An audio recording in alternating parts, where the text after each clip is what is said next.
کھانے میں ہماری اصلاح ہونا چاہیے، چونکہ کھانے ہمارا موضوع نہیں ہے، لیکن ہماری خطائیں کھانوں میں بھی ہوتی ہیں۔ کھانے میں گفتگو، بات چیت، یہ کھانے کے آداب و احترامات کے خلاف ہے۔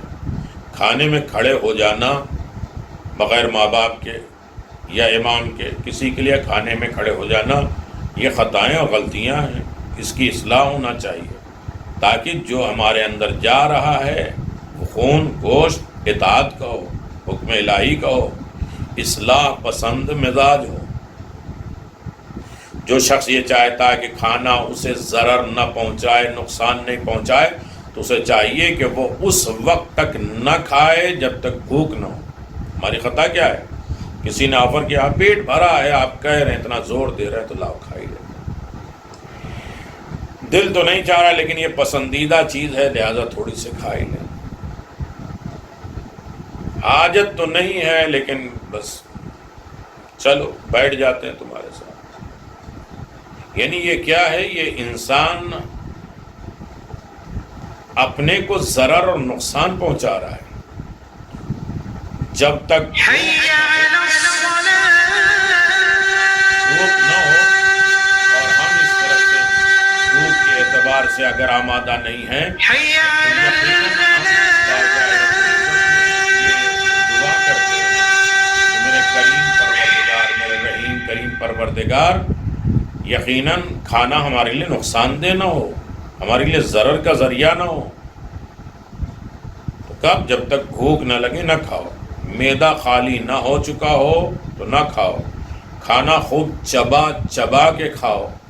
ابھی طلب باقی ہے، تھوڑی بھوک باقی ہے تو چھوڑ دو، نہیں ایک لقمہ کھلا الٹی ہوگی، یعنی اتنا پہلے ہی چھوڑ دیتے کہ ایک لقمے کی گنجائش نہیں ہوتی۔ ضروری نہیں کہ ایک لقمہ ہی انسان کو وامٹ کرا دے، 2 لقمہ پہلے چھوڑ دیتے تو کبھی کسی کے پریشر میں، کسی کے تکلف میں اگر ایک لقمہ کھانا ہو تو وہ ہماری اذیت کا ذریعہ نہ بن سکے۔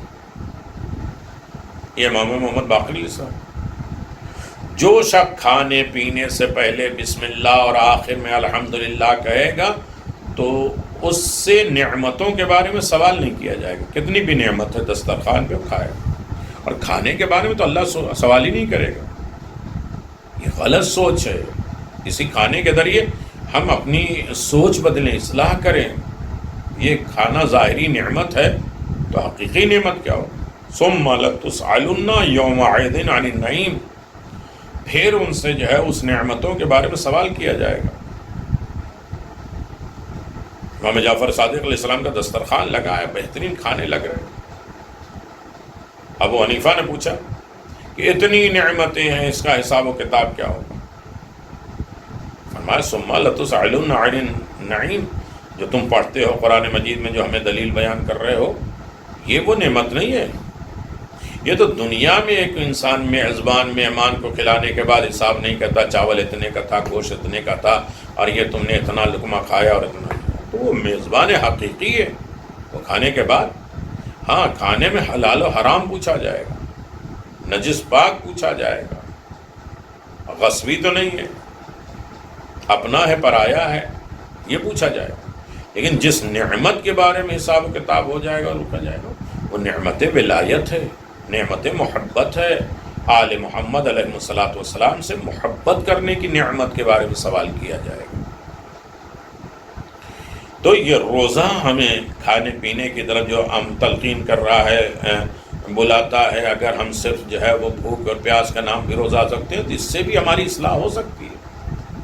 کھانا نمک سے شروع کرو، کیونکہ اگر لوگوں کو معلوم ہو جاتا کہ نمک کے کیا فوائد ہیں تو مجرب تریاق کو چھوڑ کر اسے اپنا لیتا، بہترین دواؤں کو ترک کر دیتا، اور صحیح طریقے سے انسان نمک کو استعمال کرتا کھانے سے پہلے۔ نمک صرف چکھ لینا کافی نہیں ہے، نمک انسان کو احساس دلاتا ہے حلال و حرام کا۔ نمک جس کا کھا لیا ہے، جناب ابراہیم کا واقعہ، جب بت توڑ کے چلے آئے تو خدا کے دشمن کو تلاش کرتے ہوئے آئے، اپنے خداؤں کے دشمن کو۔ جناب ابراہیم کے دروازے پہ جب پہنچے تو کہا کہ ابراہیم کو تم نے دیکھا ہے؟ کہا میرے دروازے پر آ رہا ہے، کھانا کھا لو۔ کھانے کا نام سنا، اپنے خدا کو بھلا دیا۔ تو تو یہ کفار و مشرکین کا طریقہ ہے کہ کھانے کے آگے اپنا خدا بھول جائے. کھانا کھا لیا، آپ بتاؤ. کہا میں ہوں ابراہیم. کہا ابراہیم بڑی مشکل میں ڈال دیا، اب ہم نے تمہارا نمک کھا لیا، ہم تمہیں قتل کیسے کریں. تو نمک کا احساس سب سے زیادہ ہے. انسان نمک کا احساس کر لے کہ کائنات میں نمک پیدا کس کی وجہ سے ہوا ہے، نمک ہم کس کا کھا رہے ہیں. لوگ کھا کے آپس میں ایک دوسرے کے گلے اور شکوے کرتے ہیں. یہ ہماری اصلاح، یہ دیکھیے بیسک چیزیں میں بیان کر رہا ہوں جو ہماری اصلاح کا ذریعہ بنے. یقیناً مولا علی فرماتے ہیں کھانے کے وقت خدا کو زیادہ یاد کرو. ہم اپنی باتوں میں لگے رہتے ہیں. خدا لقمہ اٹھا تو اس کی معرفت دیکھو، اس کو سوچو کہ کس نے پیدا کیا ہے، کتنی مخلوق اس میں شامل ہوئی ہے، خالق کی کیا اس میں عطا اور مہربانی ہے. یہ لقمہ اٹھ کے ہمارے پاس کیسے آیا؟ صرف لقمہ ہی نہیں ہے. ایک زمین کو جوتا گیا، زمین کو ہل چلایا گیا، بیج ڈالا گیا، بیج ڈالنے کے بعد نکل نہیں گیا، اس میں سورج کی گرمیاں شامل ہیں. ہل چلایا گیا تو اس میں لوہا شامل ہے، لوہا پہاڑ سے نکلا ہے. اس میں ہوا شامل ہے، تو اللہ نے اس ہوا کو بنایا، نہ ٹھنڈی بنایا نہ گرم بنایا، جس وقت جو متعادل ہے. اللہ نے بارش برسائے تو اس کے لیے آسمان اور بادل بنائے، زمین بنائے. کتنی چیزیں صرف ایک لقمے کی وجہ سے بنی. تو جب کھانا کھانے ہیں تو اس کی معرفت ہمیں ہونا چاہیے کہ ایک لقمے کی وجہ سے کل کائنات خلق ہوئی ہے. مخلوق اور خالق دونوں کی محنت ہے جو ایک لقمہ ہمارے منہ تک آ رہا ہے. کھانے کے وقت خدا کو زیادہ سے زیادہ یاد کرو. اس میں بخل سے کام نہ لو کہ ہم نے اپنی باتیں شروع ہے، ہم نے بنایا، ہم نے کھلایا اور ایسا ہے اور وہاں ایسا کھاتے تھے اور پہلے وہ ہوتا تھا اور یہ ایسی چیز بنتی ہے اور وہ یاد آتے ہیں. خدا کیوں نہیں یاد آتا؟ اگر انسان کھانا کھا رہا ہے تو خدا کیوں نہیں یاد آ رہا ہے؟ دنیا بھر کی ساری باتیں ہم جو ہے دسترخوان پہ کرتے ہیں لیکن خدا کو یاد نہیں کرتے. نہ اس کی نعمتوں کا احساس ہوتا ہے، معرفت ہوتی ہے، قدر ہوتی ہے، نہ اس کا شکرانہ ہوتا ہے. اللہ اکبر. کیوں کہ امیر المومنین فرماتے ہیں کہ بالکل کنجوسی نہیں کرو خدا کو یاد کرنے میں، کھانا کھانے میں، کیونکہ یہ خدا کی نعمتوں میں سے ایک بہت بڑی نعمت ہے. کھانا کھاؤ کہ اللہ طاقت دے، نمازیں پڑھ سکیں، ہم تیری عبادت کر سکیں، اس میں طاقت ہو، دوسروں کے کام آ سکیں. عام طریقے سے ایک بہت بڑی خطا اور غلطی ہم کرتے ہیں جس کی اصلاح چاہیے. گرم کھانے کو ٹھنڈا ہو لینے دو، آگ کو نہ کھاؤ. ہمارا شیوا کیا ہے؟ لاؤ تھوڑا گرم کر کے لاؤ، گرم کھچڑا لائیں گے، ارے مزہ آئے گا، یہ گرم روٹی لو مزہ آئے گا. بھائی کھاؤ، تمہیں مزہ آئے، دوسرے کو تو نہیں مزہ آئے گا. لیکن اپنے مزہ، اپنے ٹیسٹ کو دوسرے کے اوپر ہم لاگو کر دیتے ہیں، لازم کر دیتے ہیں. جو چیزیں ہمیں ٹھنڈی کھانی چاہیے اس کو تو ہم گرم کرتے ہیں، جو چیزیں ہمیں گرم کر کے کھانا چاہیے اسے ٹھنڈی کھاتے ہیں. پانی گرم پینا ہے لیکن اس کو ہم ٹھنڈا کرتے ہیں، چیل کرتے ہیں گرمیوں میں. لیکن کھانا ہمیں ٹھنڈا کھانا نہیں، یعنی بالکل چولہے سے اترا، انتظار کر رہے ہیں پکا ہو تو کھاؤ. آ گئے، آگ پیٹ میں نہ ڈالو. گرم کھانا کو ٹھنڈے ہو لینے دو. کیونکہ ایک مرتبہ رسول پاک کی خدمت میں امام صادق فرماتے ہیں کہ رسول خدا کی خدمت میں گرم کھانا پیش کیا گیا تو آپ نے فرمایا اسے ٹھنڈا ہو لینے دو تاکہ کھانے کے قابل ہو جائے. کیونکہ اللہ تعالی ہمیں آگ نہیں کھلانا چاہتا ہے، آنتیں جل جائیں گے. سائنسی اعتبار سے بھی منع ہے. ہاں افطار کے وقت گرم پانی پیو، بے انتہا فائدہ ہے.